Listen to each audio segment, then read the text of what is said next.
అందరికీ నమస్కారం అండి. ఇవాళ చెప్పబోయే కథ పేరు 'అత్తింట్లో కోడలు'. ఈ కథని రచించిన వారు సౌందర్య గారు. ఇక కథలోకి వెళ్ళిపోతే, ధరణి అందమైన అమ్మాయి, మంచి గుణవంతురాలు. తండ్రి లేరు. తల్లికి చెల్లికి అన్నీ తానే చూసుకునేది. చదువుకోవటం అంటే ధరణికి చాలా ఇష్టం. కాలేజీలో ఎంఏ ఇంగ్లీష్ చదువుకునే రోజులవి. ఆ సమయంలో సంతోష్ తన చెల్లెలిని చూడటానికి వచ్చేవాడు. అలా వచ్చినప్పుడు సంతోష్ ధరణిని చూసి మనసు పడ్డాడు. కొన్ని రోజుల తర్వాత అందరినీ ఒప్పించి ధరణిని పెళ్లి చేసుకోవడానికి వాళ్ళమ్మతో ఇంటికే వచ్చాడు. సంతోష్ అందంగా ఉంటాడు. ఒక పెద్ద కంపెనీలో ప్రాజెక్ట్ మేనేజర్గా చేస్తున్నాడు. నెలకి 2 లక్షల జీతం. తండ్రి లేరు. ఒకే ఒక చెల్లి దామిని. చిన్న కుటుంబం. మంచిగా ఆస్తిపాస్తులు కూడా ఉన్నాయి. ధరణి అమ్మకి ఆ కుటుంబం ఇంకా వాళ్ళ సంబంధం బాగా నచ్చింది. ఇంత మంచి సంబంధం మళ్ళీ వెతుక్కుంటూ రాదని, కూతురు గొప్పగా సంతోషంగా బతకాలని ఊర్లో ఉన్న 2 ఎకరాలు అమ్మి 10 లక్షల కట్నం, 10 తులాల బంగారం, ఇంటికి వాళ్ళు అడిగిన సారె సామాన్లు పెట్టింది. తన స్తోమతికి తగ్గట్లుగా పెళ్లి జరిపించింది. నాకు ఇప్పుడే పెళ్ళొద్దమ్మా, ప్లీజ్, చెల్లిని చదివించి తనకి మంచి జీవితం ఇవ్వాలి. నీకోసం కూడా డబ్బులు కూడబెట్టి తర్వాత పెళ్లి కోసం ఆలోచిస్తా. ఇప్పుడు నేను పెళ్లి చేసుకుంటే మీ సంగతేంటి, ఎలా బతుకుతారు అని ధరణి తన ఉద్దేశాన్ని బయటపెట్టింది. మా కోసం ఆలోచించకమ్మా. చెల్లికి 1 సంవత్సరంలో ఉద్యోగం వస్తుంది. మేము బాగానే ఉంటాం. నీకు పెళ్ళైతే నాకు ఒక బాధ్యత తీరుతుంది. నన్ను నొప్పించక పరిస్థితిని అర్థం చేసుకొని పెళ్లి చేసుకో అమ్మా. సరే అమ్మా, నీ ఇష్టం. ఒక్క మాటనే అన్నాను. సంతోష్ వాళ్ళమ్మకి అసలు ఇష్టం లేదు. కట్నాలు పెద్దగా రావడం లేదని మొహం కొంచెం ఏదోలా పెట్టింది. అంతేకాదు, కొడుక్కి పేదింటి పిల్లకి ఇస్తే నలుగురిలో అదో అవమానం అని ఆవిడ ఫీలింగ్. సినిమాల్లో చూసినట్లుగానే చాలా బాగా జరిగింది పెళ్ళి. సంతోష్ ఫ్రెండ్స్ అనుకుంటా. చాలా అందమైన అమ్మాయిని పెళ్లి చేసుకున్నావు, నువ్వు లక్కీరా. ఎంతైనా మన బ్యాచ్లో అన్నిటిలో నువ్వే బెస్ట్ అని పొగడతలతో ముంచెత్తేశారు. ఈ బెస్ట్ కావాలి సంతోష్కి అన్ని విషయాల్లో. హలో అమ్మా. అమ్మా ధరణి, బాగున్నావా తల్లి? బాగున్నా అమ్మా. నువ్వెలా ఉన్నావు? కీర్తి బాగానే ఉంది. ఏం చేస్తుంది? నీరసంగా ఉన్న నా గొంతుని అమ్మ పసిగట్టింది. ఏం జరిగిందమ్మా, అలా మాట్లాడుతున్నావు అని అడిగింది. మనసులో దాచుకోలేక జరిగింది చెప్పేశాను. నీకు తెలిసిందే కదా అమ్మా, నేను ఎప్పటి నుంచో ఉద్యోగం చెయ్యాలనుకుంటున్నాను. రాక రాక నిన్న సిటీ సెంటర్లో కొత్తగా కట్టిన కాలేజీలో నన్ను ఇంగ్లీష్ లెక్చరర్గా వేశారు. ఆ విషయమే ఇంట్లో చెప్పాను. ఒప్పుకుంటారని అనుకున్నాను. కానీ మా అత్తగారి ఉద్యోగం అంటే చెయ్యొద్దని వాదించింది. మరి సంతోష్ ఏమీ అనలేదా తల్లి అని అమ్మ ఆత్రంగా అడిగింది. ఏమంటారు? అమ్మ చెప్పినట్లే చెయ్యి. అమ్మకి ఒంట్లో బాగోలేదు. ఈ వయసులో ఆమెని కష్టపెట్టి నువ్వు చేసేదేంటి? కోడలుగా నీ బాధ్యత తెలుసుకో, అది చాలు. అయినా మనకి సరిపడా డబ్బుంది. ఇంకా నువ్వు జాబ్ చేసి ఏం సాధించాలి? పెళ్ళయ్యాక ఇంట్లో పనులు, ఇంట్లో వాళ్ళ అవసరాలు చూసుకోవాలి. కానీ ఉద్యోగాలు చేసి ఏం ఉద్ధరించాలి చెప్పు అని అన్నారమ్మ అంటూ కళ్ళ నిండా వస్తున్న దుఃఖాన్ని దాచుకోలేక ఏడ్చేసింది. ఊరుకో అమ్మ.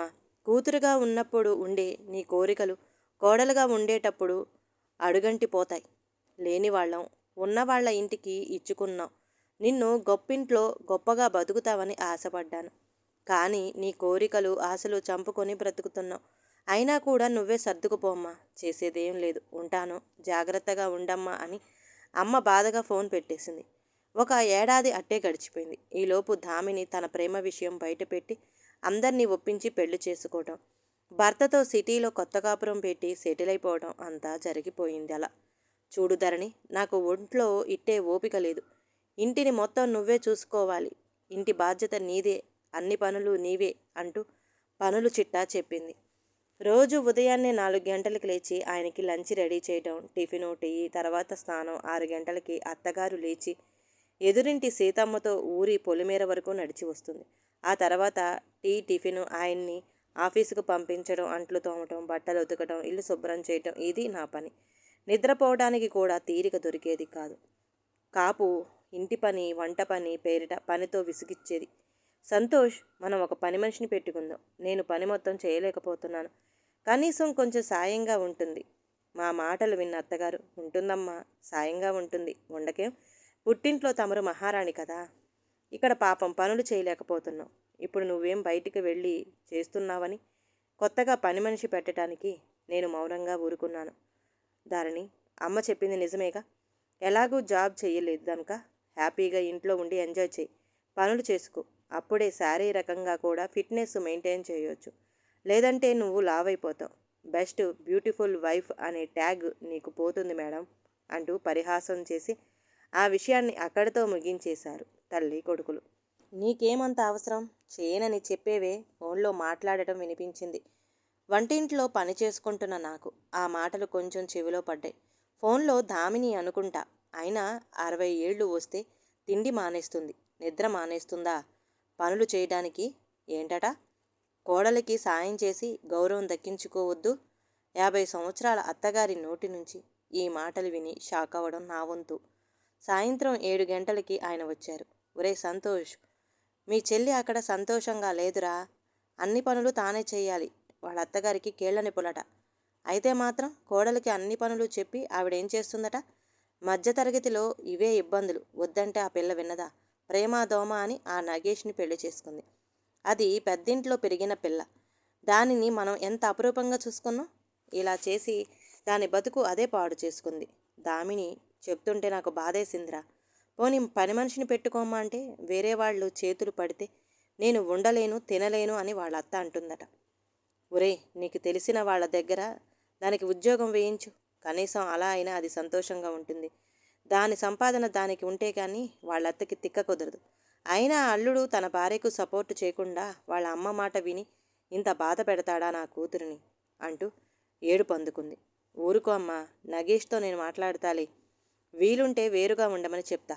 కావాలంటే సిటీ సెంటర్లో మనకి ఉన్న అపార్ట్మెంటు రాసిస్తా. నువ్వు బాధపడికే. ఒక్క నిమిషం నా మనసు చచ్చిపోయింది. గతం గుండెల్లో తవ్వుకుపోతుంది.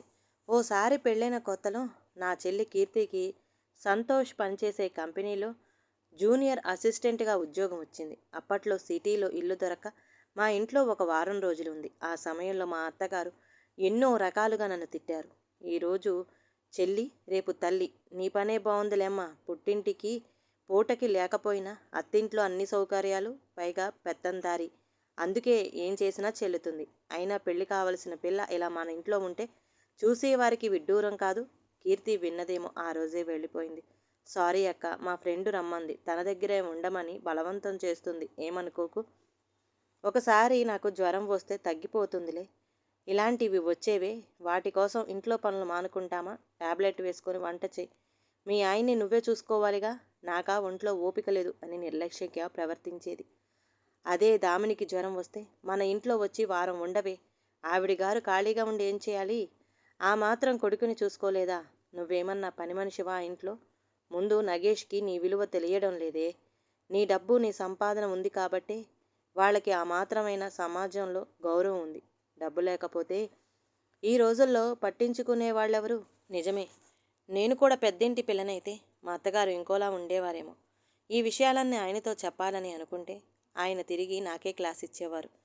ధరణి, నువ్వెందుకు అలా ఇంకొకరితో పోల్చుకుంటావు? అదంతా నీ భ్రమ అంతే. అయినా కూడా అమ్మ పెద్ద మనసుతో మన పెళ్ళికి ఒప్పుకుంది అంటే నిన్ను నచ్చే కదా. మరి ఇంకేంటి చెప్పు. అమ్మ ఒప్పుకోకపోతే, మన పెళ్ళి జరగకపోతే నువ్వు ఇలాంటి జీవితం అనుభవించగలవా? సంతోషంగా ఉండగలవా? ఆలోచించు. అందుకే మనం ఆవిడికి రుణపడి ఉండాలి. అయినా మనకేంటి? బెస్ట్ ఇల్లు, best job, best salary, best car, best అందమైన నువ్వు. మనసులో ఏం పెట్టుకోకు. కోడలిగా అధికారం కాకుండా కూతురిలా మమకారం చూపించు. అప్పుడు నీకే తెలుస్తుంది అమ్మ మంచితనం అని మాట్లాడేవాడు. పొద్దున్నే 7 గంటలకు వెళ్ళి రాత్రి 7 గంటలకి వచ్చే వాళ్ళకి ఏం తెలుస్తుంది ఇంట్లో ఏం జరుగుతుందో? అయినా అందాన్ని మాత్రమే చూసి పెళ్లి చేసుకున్న సంతోష్కి నా మనసులో భావాలు ఎందుకు అర్థమవుతాయి? ప్రేమ అనే పదానికి తన దృష్టిలో వేరే అర్థం ఉంది. అన్నిటిలో బెస్ట్ వెతుక్కునే సంతోష్ కుటుంబాల్లో బెస్ట్ ప్రేమ ఉండాలని, బెస్ట్ అనుబంధం ఉండాలని ఎందుకు అనుకోవడం లేదు? అయినా నా పిచ్చి కానీ బెస్ట్ బెస్ట్ అంటూ బయటికి పోయే భర్తతో ఏం చెప్పగలను? బయటకి కనిపించే సుఖాలన్నీ చూసి మురిసిపోలేను. లోపల జరిగే అంతర్మదనాన్ని విసరలేను. కొడుకు కోట్లు, కోడలి పాట్లు కావాలి మా అత్తగారికి. లేక లేక ఒకరోజు మా పెళ్లి రోజుకి సరదాగా బయటికి వెళ్ళి సంతోష్ నేను బాగా ఎంజాయ్ చేశాం. సంతోష్ నాకు ఒక డైమండ్ రింగ్ గిఫ్ట్గా ఇచ్చారు. ఇంటికి వచ్చాక ఆవిడ ఆ రింగును చూసి ఏడుపు మొదలుపెట్టింది.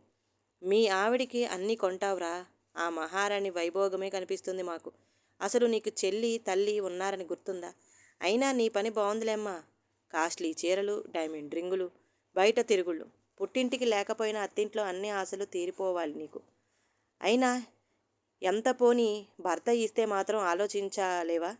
ఏం తెచ్చావని ఇన్నిన్ని తీసుకోవడానికి? అంతేలే, ఏమీ లేని ఆకు ఎగిరెగిరి పడటం అంటే ఇదే మరి అని సూటిపోటి మాటలు మాట్లాడింది.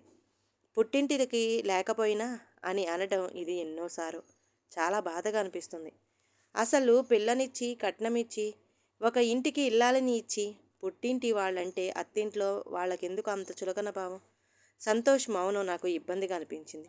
అమ్మ పోనీలేవే, కావాలంటే నీకు చెల్లికి కొనిస్తానులే, వదిలే. సందర్భం వచ్చింది కనుక కొన్నాను, లేదంటే నీ తర్వాతనే ఎవరైనా. ఈ విషయం నీకు తెలియనదా అని మాట్లాడాడు. వెంటనే నా చేతికి ఉన్న ఉంగరం తీసేసి దేవుడి ముందు పెట్టి రూములోకి వెళ్ళిపోయాను. ధరణి, అవేం పట్టించుకోకు. నువ్వు హ్యాపీగా ఉండాలి, అమ్మని బాగా చూసుకోవాలి. నాకు ఈ 2 విషయాలు మాత్రమే కావాలి. ఇలాంటివి వదిలే. మనకి డబ్బుంది, ఆస్తుంది, స్టేటస్ ఉంది కనుక నువ్వు హ్యాపీ. అదే నీ స్థాయికి తగిన వారిని పెళ్లి చేసుకుంటే ఇవన్నీ వచ్చేవా? ఇంకా నువ్వు అమ్మని బాగా చూసుకోవాలి. అది ఒక్కటి చేయి అంటూ వెళ్ళిపోయేవాడు. డబ్బు ఒక జబ్బు అని ఈయన్ని చూసే అర్థమవుతుంది. ఏడాది గడిచింది కానీ నా జీవితం ఎంతో నాకే తెలియడం లేదు. డబ్బు, స్టేటస్ని మాత్రమే చూసి మురిసిపోయే భర్త, కూతురు సుఖం, కొడుకు సంపాదన మాత్రమే కావాలనుకునే అత్త. అసలు నాకంటూ విలువ ఎక్కడా? పనులు చేసి అత్తని మెప్పించాలి. అత్తని మెప్పించి భర్తని గెలవాలి. ఆయనకి అప్పుడే పిల్లలు కూడా ఇష్టం లేదు. అత్తగారికి కూడా అది ఇష్టమే. ఎందుకంటే పిల్లలు పుడితే ఎక్కడ ఈవిడి గారిని తన కొడుకు పట్టించుకోడేమో అని. ఈలోపు దామినికి ప్రెగ్నెన్సీ కన్ఫామ్ అయ్యి ఇంటికి వచ్చింది. ఇంకా నా పని భారం పెరిగింది. క్షణం తీరిక లేకుండా పోయింది. వండుకొని వడ్డించుకొని ఉండేసరికి నా రోజులు పూర్తయిపోయేవి. వాళ్ళు మాత్రం కబుర్లు చెప్పుకుంటూ కాలక్షేపం చేసేవాళ్ళు. ఓ రోజు అమ్మ కాల్ చేసింది. జరిగినవన్నీ అమ్మకి చెప్పాను కాస్త ఓదార్పు కోసం. చూడమ్మా ధరణి, అత్తింట్లో చిన్న చిన్న గొడవలు సహజం. నువ్వే సర్దుకుపోవాలి. పుట్టింట్లో కూతురు, అత్తింట్లో కోడలు మాత్రమే. అత్తగారిలో అమ్మతనం ఉండొచ్చు గాని అమ్మ ఉండదమ్మా. అందుకే జీవితాన్ని తెలుసుకొని కుటుంబం నడిపించేలా ఉండు అంటూ అమ్మ చెప్పింది. నిజమే, అమ్మలా ఎవరూ కాదు. ఉంటే దామినికి నాకు అత్తయ్య గారు తేడా ఎందుకు చూపిస్తుంది? అత్తింట్లో కోడలు అంటే ఇంటికి దీపం, ఇంటి పరువుకి రూపం, రేపటి తరానికి ఒక ఆశ, కుటుంబ క్షేమాన్ని కోరుకొని పాటుపడే ఒక మనిషి. అంతేగాని పనిచేసి మెప్పించే పని మనిషి కాదు. ఎలాగోలా బతుకు వెళ్ళతీసుకుపోయే బానిస కాదు. ఎవరు ఏమన్నా సర్దుకుపోయి, వద్దనుకుంటే మూలకిపోయి, కావాలనుకుంటే దగ్గరికి వచ్చే యంత్రాన్ని కాదు నేను. ఇది ఇలా ఉండగా దామినికి చక్కని ఒక బాబు పుట్టాడు. అదృష్టం వరించిందేమో, వాళ్ళ ఆయనకి సింగపూర్లో మంచి జీతంతో ఉద్యోగం దొరికింది. బాబుతో కలిసి వాళ్ళిద్దరూ సింగపూర్ వెళ్ళి సెటిల్ అయిపోయారు. వాళ్ళ అత్తగారికి ఉన్న ఊరి మీద మనసు పోక తాను వెళ్ళలేదు. అప్పుడప్పుడు కొడుకు కోడలు వచ్చిపోయేవాళ్ళు. కూతురుతో రోజు ఫోన్లో మాట్లాడేది. అక్కడి విషయాలు ఇద్దరూ ముచ్చరించుకునేవాళ్ళు. తాను కోరుకున్నట్లుగా కూతురు జీవితం మారినందుకు ఆవిడ సంతోషం మాటల్లో చెప్పలేనిది. రోజులు గడుస్తున్నాయి. మా వివాహ బంధం 2వ ఏడాది చివర్లో నడుస్తుంది. ఆయన కంపెనీ ప్రాజెక్టు వర్క్స్తో బిజీ, నేను పనులతో నా దురదృష్టంతో బిజీ. మా అమ్మ ఊర్లో పచ్చళ్ళ వ్యాపారం పెట్టింది. బాగానే సాగుతుంది. కాలం భారంగా సాగుతుంది నాకు. అప్పుడప్పుడు కీర్తి ఫోన్ చేసి మాట్లాడుతుంది. తాను నాలా కాకపోయినా సంతోషంగా ఎగరగలిగే ఒక పక్షి అనుకున్నాను మనసులో. ఇది ఇలా ఉండగా ఒకరోజు మా అత్తయ్య గారు సీతమ్మతో కలిసి గుడికి వెళుతుండగా చిన్న ప్రమాదం జరిగింది. యాక్సిడెంట్ అయ్యింది. దానితో ఆవిడికి ఒక చెయ్యి విరిగి తలకి బాగా గాయం తగిలింది. సీతమ్మ చిన్న చిన్న గాయాలతో బయటపడింది. అత్తగారిని వెంటనే హాస్పిటల్లో జాయిన్ చేశారు. చాలా రక్తం పోయింది. బ్లడ్ ఎక్కించాలి. అది చాలా అరుదుగా దొరుకుతుంది. త్వరగా దాతను తీసుకురండి. మా ఆయన చాలా ప్రయత్నం చేశారు కానీ సాధ్యపడలేదు. సంతోష్, మా చెల్లి కీర్తిది అదే బ్లడ్ గ్రూప్. తను బ్లడ్ ఇస్తుంది. నువ్వు ప్లీజ్ బాధపడకు అని ధరణి ధైర్యం చెప్పింది. ఓకే ధరణి, కానీ మీది పూర్ ఫ్యామిలీ కనుక తన ఆహార అలవాట్లు, జీవన విధానము ఎలా ఉంటుందో అలాంటి వాళ్ళు రక్తం అమ్మకు ఎక్కిస్తే అమ్మ ఆరోగ్యంగా బయటపడుతుందా? అదే ఆలోచిస్తున్నాను. నా అసహనం కోపంగా మొదలైంది. అయినా అత్తగారు బాగుండాలని కోపాన్ని దిగమింగుకొని అతనితో చెప్పాను. చూడు సంతోష్, ఇప్పుడు అత్తయ్య గారికి బ్లడ్ చాలా ఇంపార్టెంట్. మా ఇంట్లో వాళ్ళు స్థితికి పేదవాళ్లే కానీ ఆరోగ్యానికి కాదు. మీలా మేము జంక్ ఫుడ్స్ అని ప్రాసెస్డ్ ఫుడ్ అని తినము. కెమికల్స్ వేసి ఫ్రిడ్జ్లో పెట్టి అమ్మే వస్తువులు కొనము. బ్రాండెడ్ అంటూ బాటిల్స్ వాటర్ని తాగము. మా పొలంలో పండించుకునేదే తింటాం. బావి నీళ్లు తాగుతాం. పనులు చేస్తాం. ప్రశాంతంగా నిద్రపోతాం. డబ్బు మాకు లోటు మాత్రమే. అది మా జీవిత సమస్య కాదు. ఆరోగ్య సమస్య అంతకన్నా కాదు అంది ధరణి కోపంగా సమాధానమిచ్చింది. అంటే ఏంటి నీ ఉద్దేశం? నేను అన్‌హెల్త్‌గా ఉంటాననా? నావి బ్యాడ్ హ్యాబిట్స్ అనేనా? అబ్బా! వాదించకు సంతోష్. ప్లీజ్ ముందు అత్తయ్య గారికి బ్లడ్ ఎక్కిద్దాం. ఆవిడ మనకి ఇంపార్టెంట్. నువ్వింకా ఆగు అని ధరణి కీర్తికి కాల్ చేసింది. కీర్తి బ్లడ్ ఇచ్చింది. అత్తయ్య గారికి నయమైంది. దామిని వచ్చి 2 రోజులుండి వాళ్ళ ఆయనకి ఏవో డెవలప్మెంట్ ఎగ్జామ్స్ ఉన్నాయని వెళ్ళిపోయింది. Thank you Keerthi. Thank you so much. అదేం లేదు బావగారు. మనమంతా ఒకటే కదా. కష్టాల్లోనే కదా బంధాలు తోడు నీడ తెలిసేది. అయినా కూడా మీరు నాకు థ్యాంక్స్ చెప్పొద్దు. మీ ఫ్రెండ్ శ్రవణ్ని నాకు పరిచయం చేయండి. పెళ్లి చేసుకుంటా అంటూ పరిహాసం చేసింది. శ్రవణ్ చాలా బిజీ కీర్తి. వాడికి నాతో మాట్లాడే టైం లేదు. ఇంకా నిన్ను కలవడం కూడానా? ఊరుకోండి. అదేదో చిన్నపిల్ల. మీరు మరీను అంటూ ముగించారు. ఒక వారం తర్వాత అత్తగారిని డిశ్చార్జ్ చేసి ఇంటికి తీసుకొచ్చాం. 3 నెలలు సేవలు చేశాను. తిండి ఇంకా నిద్రలని కూడా పట్టించుకోలేదు. ఆవిడ మెల్లగా కోలుకున్నారు. మా వారు మాత్రం బిజీగా ఉన్నారు. అన్ని పరిస్థితులు చక్కబడ్డాయి. మునపటిలా ఆవిడ ఆరోగ్యంగా ఉన్నారు. నా శ్రమని గుర్తించారు.